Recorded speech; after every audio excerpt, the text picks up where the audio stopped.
皆さんこんにちは。あるミニマリストの物欲です。今回の動画では私が2020年8月に公開したインビザラインについての動画の約1年後の状況についてお話しします。インビザライン矯正を検討している方やすでに始めている方にとって参考になることがあれば大変嬉しいです。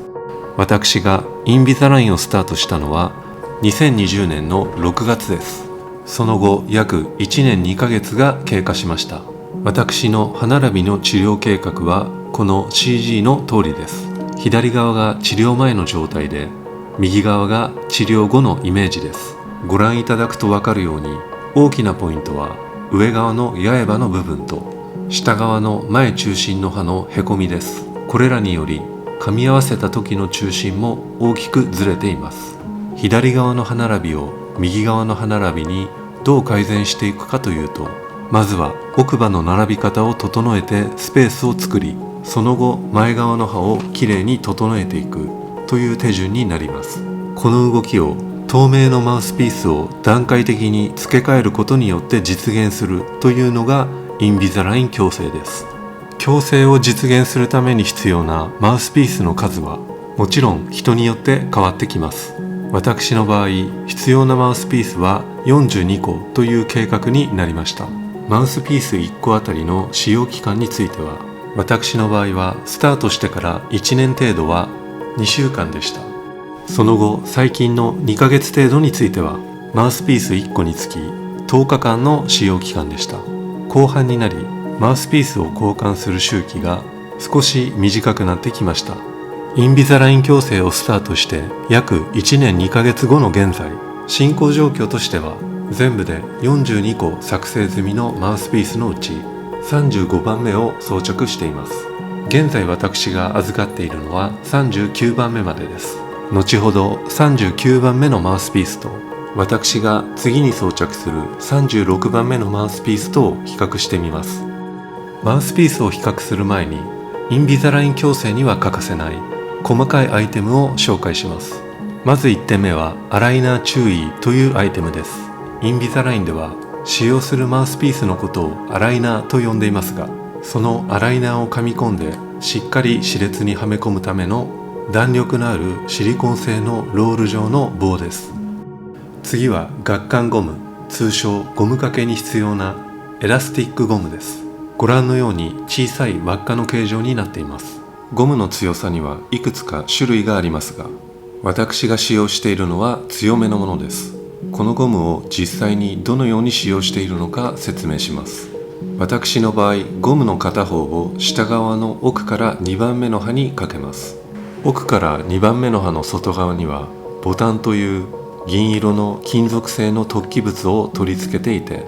そのボタンにゴムの片側を引っ掛けます。ゴムのもう片方を引っ掛けるのは上側の中心から3番目の犬歯の箇所です。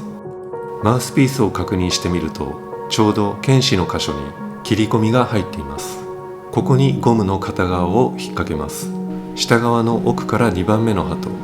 犬歯とをゴムの力で引っ張り合うことによって歯の上下の噛み合わせを改善したり、上下の前中心を揃えるための動きを補助します。ゴムの弾力が弱まってしまうと効果が薄れてしまうので、ゴムは1日1回は交換するようにしています。マウスピースを装着してアライナー注意を使ってしっかり噛み込み、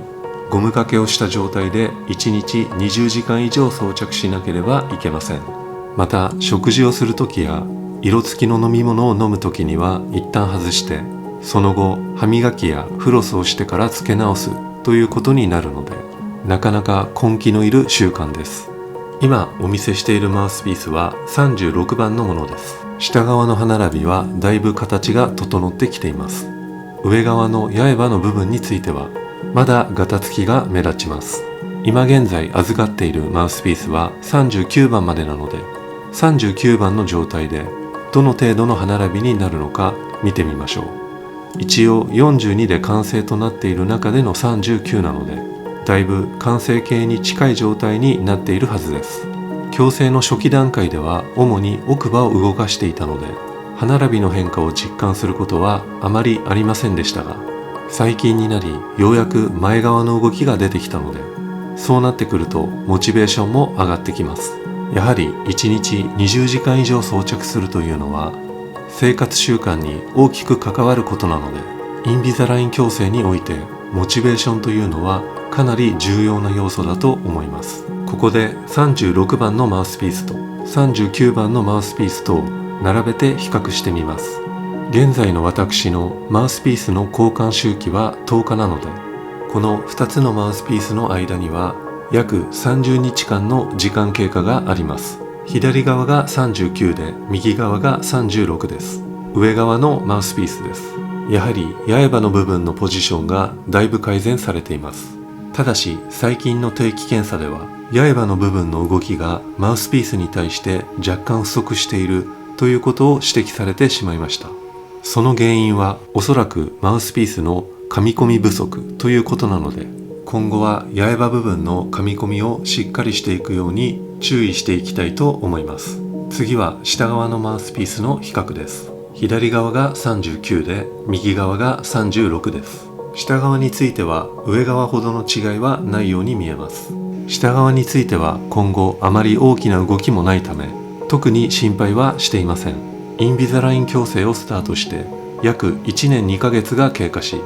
あと40日後には39番のマウスピースをはめるというところまで来ました。39番目のマウスピースをはめるということはほぼ完成に近い状態ではありますが、私の場合上側の八重歯付近の動きが若干不足しているかもしれないという懸念があるので、次回の定期検査の時にはもう一度歯の 3D スキャンをして、その後のシミュレーションの結果次第ではマウスピースが追加される可能性もあります。仮にそうなった場合でも費用については最初に一括で支払っているので追加の請求はありません。私が通っているクリニックでは治療開始から5年間については何回マウスピースを作り直したとしても費用は定額です。インビザライン矯正ではそのようなシステムのクリニックが多いと思われます。今回の動画ではインビザライン矯正をスタートしてから